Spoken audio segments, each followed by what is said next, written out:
Hello friend, स्वागत है आप सभी का आपके अपने यूट्यूब चैनल एसएसटी क्लासेज में। दोस्तों, आज हम क्लास 10th अर्थशास्त्र जिसका अध्याय 1 जिसका नाम है अर्थव्यवस्था एवं इसके विकास का इतिहास, इसका एक लघुत्तरीय प्रश्न देखने वाले हैं। तो हमारा प्रश्न है कि मानव विकास रिपोर्ट क्या है। तो इस क्वेश्चन का आंसर समझने से पहले हम ये समझ लेते हैं कि मानव विकास रिपोर्ट का मतलब क्या होता है। देखिए, मानव का मतलब जानते हैं आप लोग कि मनुष्य होता है। विकास का मतलब होता है कि वो कितना वो मतलब कितना वो तरक्की किया है, वो कितना आगे गया है। रिपोर्ट का मतलब होता है इन सभी का रिपोर्ट तैयार करना। अर्थात मानव विकास रिपोर्ट का मतलब ये होता है कि मानव ने या मनुष्य ने किसी देश का आदमी कितना विकास किया है, इसका रिपोर्ट तैयार करने की प्रक्रिया को मानव विकास रिपोर्ट कहा जाता है। तो इसका सही में रियल परिभाषा क्या है वो हम देखने वाले हैं। तो देखिए, यहाँ पर उत्तर है कि संयुक्त राष्ट्र विकास कार्यक्रम अर्थात यूएनडीपी। देखिए, संयुक्त राष्ट्र विकास कार्यक्रम को का संक्षिप्त रूप है यूएनडीपी। यू से होता है यूनाइटेड अर्थात जिसे हिंदी में संयुक्त बोलते हैं। एन से होता है नेशन अर्थात राष्ट्र।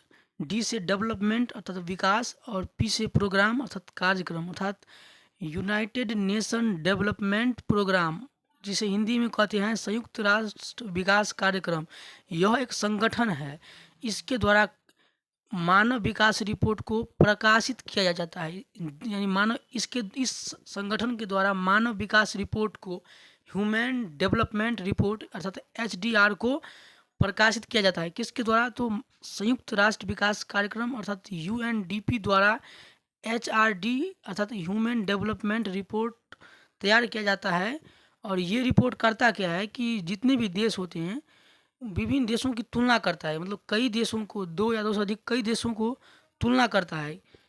कई आधार पर विभिन्न देशों को तुलना करता है। जैसे लोगों के शैक्षणिक स्तर के आधार पर ये तुलना करता है कि किस देश के लोग कितना पढ़े लिखे हैं। शैक्षणिक स्तर का मतलब कोई किसी देश का व्यक्ति कितना पढ़ा लिखा है उसे बोला जाता है, उसी को बोलते हैं शैक्षिक स्तर। अर्थात लोगों के विभिन्न देशों के लोगों के बीच शैक्षणिक स्तर पर ये तुलना करता है मानव विकास रिपोर्ट।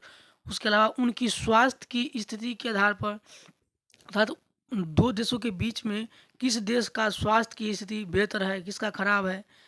उसके अलावा प्रति व्यक्ति आय के आधार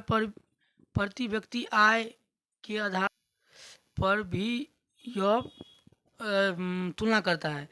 अर्थात तो आप क्या समझे कि पहला की शैक्षणिक स्तर के आधार पर, दूसरा उसके स्वास्थ्य की स्थिति के आधार पर, और तीसरा प्रति व्यक्ति आय के आधार पर।